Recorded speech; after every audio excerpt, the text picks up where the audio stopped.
మీరు తులారాశిలో జన్మించారా? తులారాశిలో జన్మించిన వారు తెలుసుకోవాల్సిన కొన్ని అంశాలున్నాయండి. ఆ అంశాలేవంటే ఒక 4 అంశాలున్నాయి. ఆ అంశాలు గనుక మీరు తెలుసుకున్నట్లయితే మీకున్న ఎలాంటి ప్రాబ్లమ్స్ అయినా గూడా తొలగిపోతాయి. ఆ అంశాలేంటంటే మీరు ఇంటికి మొదటి గాని, తృతీయ గాని సంతానం అయి ఉండరాదు. అలా అయుంటే అన్నీ మీకు కష్టాలే. అదే విధంగా మీరు ఉంటున్న ఇల్లు తూర్పు దిక్కున నివసించరాదు మీరు.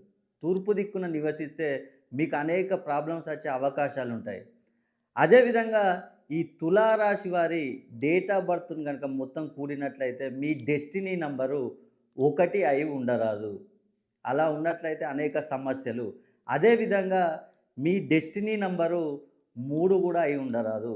ఇలా అయ్యున్నట్లయితే మీకు అనేక సమస్యలు వచ్చే అవకాశం ఉంది. ఎక్కువగా రుణ బాధలనేటివి ఎక్కువగా వస్తూ ఉంటాయి. అదేవిధంగా మీరు ఏ పనులు అనుకున్నా గూడా మీకు మొత్తం పెండింగ్‌లో పడిపోతూ ఉంటాయి. మీకు ఏ పనులు గూడా కావు. లేట్ అవుతూ ఉంటాయి. అదేవిధంగా ఫైనాన్షియల్ గ్రోత్ అనేది గూడా మీకు తగ్గిపోతూ ఉంటుంది. ఎంత సంపాదించినా గూడా డబ్బనేది నిలవదు. కాబట్టి మీరొక్కసారి మీ పేరులో సంఖ్యాబలాన్ని పెంచుకోండి. మీరు మీ పేరులో సంఖ్యాబలాన్ని పెంచుకోవాలంటే మీ యొక్క డేట్ ఆఫ్ బర్త్‌ని అదేవిధంగా మీ యొక్క పేరుని నాకు పంపించినట్లయితే మీ పేరులో సంఖ్యాబలాన్ని 260 డిగ్రీస్ గనుక ప్రోగ్రామింగ్ చేసుకున్నట్లయితే మీకున్న అనేక సమస్యలు మొత్తం తొలగిపోతాయి.